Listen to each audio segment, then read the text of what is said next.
Morning everyone, সবাই কেমন আছো? আশা করি সবাই খুব ভালো আছো, আমিও ভালো আছি। আমার নতুন একটা ব্লগে সবাইকে স্বাগত। এখন বাজে 10:30, 10:30 না, 11টা বাজতে 10 মিনিট বাকি। তো এখন থেকে আমি ব্লগটা শুরু করছি। সকালবেলা ঘুম থেকে উঠে জানলাটা খুললাম, জানলাটা খুলে দেখি বাইরে বৃষ্টি পড়ছে।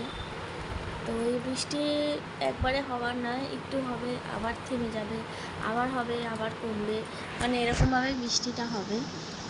তো হচ্ছে এখনও বৃষ্টি হচ্ছে। আর এদিকে দেখো, এখনও আমার কোনো কাজ হয়নি আজকে, যেহেতু বাড়িতে রয়েছে সেহেতু এখনও কাজ করিনি, কারণ যেহেতু সকাল সকাল ওঠে বলে আমি আর ডাকিনি। আজকে একটুখানি বেলা করে শুয়েছিল, আমার ঘুম ভেঙে গেছিলো, আমি কী করবো, তাই শুয়ে রয়েছি। আর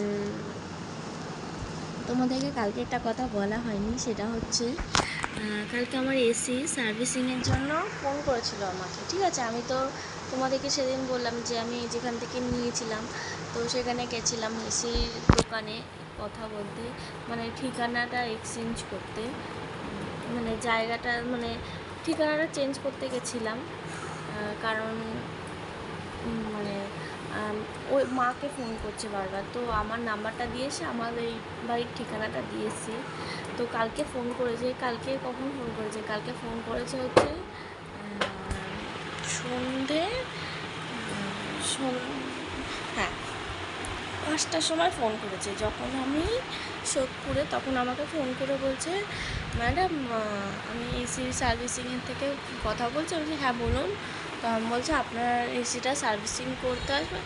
আমি আজকে বাড়িতে নেই, আপনি কালকে আসুন। তখন বলছে কালকে তো আমাদের ছুটি আছে, তো তাহলে আমি পরশু দিন আসবো। আমি বলছি হ্যাঁ ঠিক আছে, পরশু দিন আসবো, কারণ আমি তো এখন বাড়িতে না, আর আমি এখন বাড়িতে যেতেও পারবো না। তো বললো ঠিক আছে।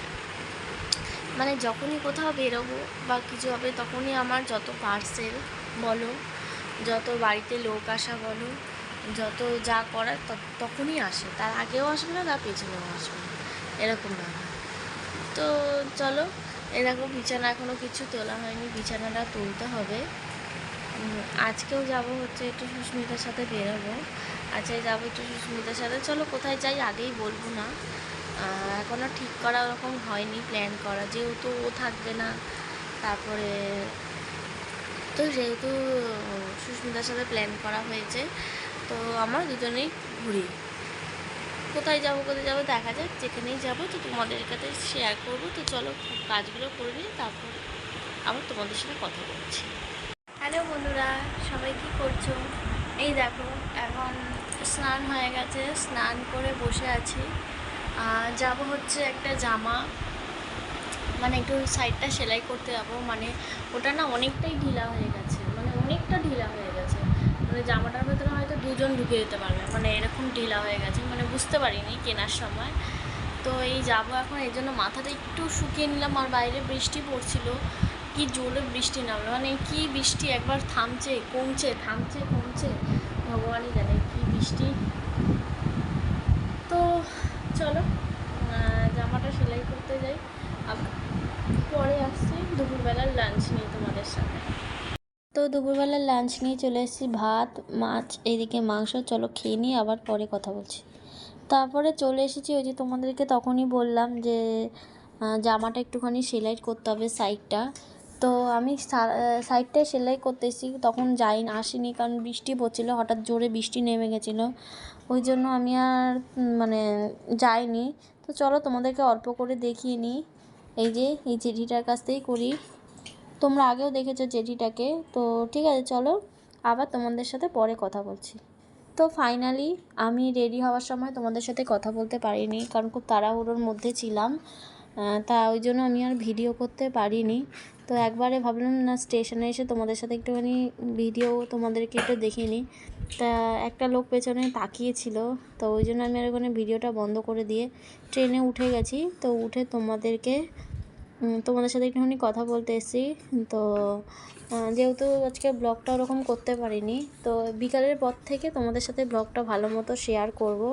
আর এখানে একটা খুব বাজে ঘটনা ঘটে গেছে, এই ট্রেন লাইনে দেখছি একটা কুকুর, মানে ট্রেনেই হয়তো মেরে দিয়েছে, মানে হাফ বডিটা দেখে খুব শরীরটা খারাপ, মানে অস্বস্তি করছিল, তার মধ্যে মনটাও ভালো লাগছিল না, কুকুরটার কী অবস্থা।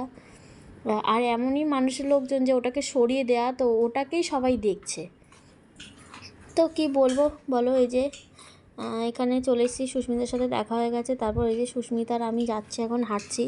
আমরা এখন প্রত্যেক দিনই বলতে গেলে সন্ধ্যাবেলা করে একটু বেরোচ্ছি, মন মেজাজটা একটু ঠিক করার জন্য। ভাল লাগছে না বাইরে থাকতে, তো ওই জন্য দুই বান্ধবী বেরোচ্ছি। আর তনুদি তো কাজ, তো ওই জন্য তনুদিকে আর আমি মানে ওরকম ফোনও করা নয়, এদিকে সুস্মিতাদিকেও ফোন করা হয়নি, ওদেরকেও ফোন করতে হবে। তো ওরা আমার ব্লগ দেখে আমি জানি, তো দেখি কালকে ওদেরকে ফোন করব। আর এই দেখো কালকে এই হারটা আমি কিনেছিলাম, তোমাদেরকে দেখিয়েছি, তো এই হারটা আমি পরে নিয়েছি আজকে। আর গলাটা পুরো ফাঁকা থাকে বলে গলায় এটা পরে থাকার জন্য সবসময় নিয়েছি।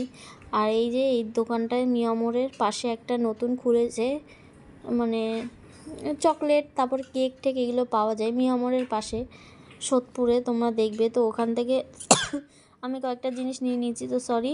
আর এ দেখো আমি একটু আমাকে আয়নাও দেখিয়ে নিলাম। তারপর দেখি এখান থেকে এই যে অটোতে উঠে গেছি, এখন যাব হচ্ছে আমাদের ডেস্টিনেশন হচ্ছে সাই বাবার মন্দির। তো চলো ওই মন্দিরে গিয়ে আবার তোমাদের সাথে কথা বলছি, কারণ অটোতে দেখো মুখটা ওরকম বোঝা হবে না কিছুই। তো ঠিক আছে, চলো আবার সাই বাবার মন্দিরে গিয়ে তোমাদের সাথে কথা বলছি। তো ফাইনালি এই দেখো মন্দিরে চলে এসেছি। তোমরা জানো এটা সোদপুরে বিটি রোডের দিকেই পড়ে, মানে যে কোনো অটোওয়ালাকে বললেই নামিয়ে দেবে, মানে রোডের ওপরেই পড়ে। তো আমাদের কপালটা এতটাই খারাপ, আমি ওকে সমানে বলেছি চ খিচুড়িটা আজকে পাবো, কারণ রোববার করে খিচুড়ি দেয়। তো আমরা খিচুড়ি দেখলামও যে খিচুড়িটা দিচ্ছে ভেতরে ঢোকার সময়, তো যখন বেরালাম তখন দেখি খিচুড়ি দেওয়া বন্ধ করে দিয়েছে, ওই জন্য খিচুড়িটা পেলাম না, কপালে না থাকলে যেটা হয়। আর সামনে দেখো আলোর ডেকোরেশনটা কি সুন্দর, মানে ওই মানে খুব সুন্দর করে সাজিয়েছে। আমি এর আগে এসেছিলাম যখন একবার উদ্বোধন করা হয়েছিল, তখন আমি এসেছিলাম, তারপরে আর আসা হয়নি। এমনি অটো করে যখন ওখান দিয়ে পাস হতাম তখন দেখতাম, কিন্তু আজকে ভেতরটা ঢুকলাম, বেশ সুন্দর লাগছে, অন্যরকম, খুব পরিষ্কার পরিচ্ছন্ন। তারপর বৃষ্টি হয়েছে বলে কাপড়টা পেতে দিয়েছে, নালে খুব স্লিপ খাবে যেহেতু মার্বেলের। আর এই দেখো তোমাদেরকেও একটুখানি দর্শন করিয়ে দিলাম, এ দেখো। আর এখানে হচ্ছে আমাকে ভয়েস ওভার দিতে হচ্ছে, নাহলে কপিরাইট পড়ে যাবে, কারণ এখানে ওই মুখে তোমার বলছে। তো ঠিক আছে চলো আবার পরে কথা বলছি। তো এখানে দেখো ফুচকা খেতে দাঁড়িয়ে পড়েছি, এখানে ফুচকাটা খেয়ে নিই, খেয়ে তারপরে এই যে ওখান থেকে বেরিয়ে আমরা এই পেটুক মহারাজে চলে আসলাম, কিন্তু ওখানে বিরিয়ানি পাইনি, তো বললো যে বিরিয়ানি শেষ হয়ে গেছে, তো 40-45 মিনিট পরে বিরিয়ানি পাওয়া যাবে। তো ওর জন্য আমরা অন্য একটা পাশে রেস্টুরেন্টে চলে এসেছি। তো এখানে সুস্মিতাকে বললাম আমার ভিডিওটা একটুখানি ধরে দে, তো ওর জন্য ভিডিওটাকে একটু ধরে নিল। আর তোমরা এর আগেও দেখেছো, কারণ আমি এর আগে এখানে একটা মানে বাবাইদার বউ আছে, ওই বৌদি ভাইয়ের সাথে আমি এসেছিলাম। তো এটা হচ্ছে, দাঁড়াও তোমাদেরকে দেখাচ্ছি, রেস্টুরেন্টের নামটা আমার মনে পড়ছে না, তোমাদেরকে চলো আগে অ্যাম্বিয়েন্সটা দেখিয়ে নিই পাশে, মানে খুব সুন্দর, তোমরা দেখলে হয়তো দেখেছো, যারা যারা আমার ব্লগটা কন্টিনিউ দেখো, মানে প্রত্যেক দিনের ব্লগ আমি এর আগে দেখিয়েছিলাম তোমাদেরকে। তো তোমাদেরকেও দাঁড়াও বলছি, এটা হচ্ছে চাকনা, হ্যাঁ চাকনাওয়ালা রেস্টুরেন্ট। অ্যাম্বিয়েন্সটা খুব সুন্দর, আর এখানে বেশিরভাগ সব কাপেলরাই আসে। আর ওপরে হচ্ছে তোমাদের মানে ওপরে একদম 3rd ফ্লোরে পুরোটা, মানে ওপরটা খুব সুন্দর, যারা একটু আলাদা রকম পার্সোনাল কথা বলতে চায় আর তাদের জন্য। আর এই দেখো আমরা বিরিয়ানি নিয়ে নিয়েছি, তো ঠিক আছে চলো খেয়ে নিই, আবার পরে কথা বলছি। তো আমরা ওখান থেকে খাওয়া দাওয়া করে বিল পেমেন্ট করে ওখান থেকে আমরা বেরিয়ে গেছি, বেরিয়ে আবার একটা জলের বোতল কিনে নিয়েছি। তারপর আমরা ওই পার হয়ে এই যে এখন যাচ্ছি, এখন বাড়ির দিকে বাড়ি রওনার উদ্দেশ্যে বেরিয়ে পড়েছি। তো তোমাদেরকে দেখলাম আবার আকাশটা কালো করে এসে, তারপরে স্টেশনে থেকে এই যাচ্ছি এখন।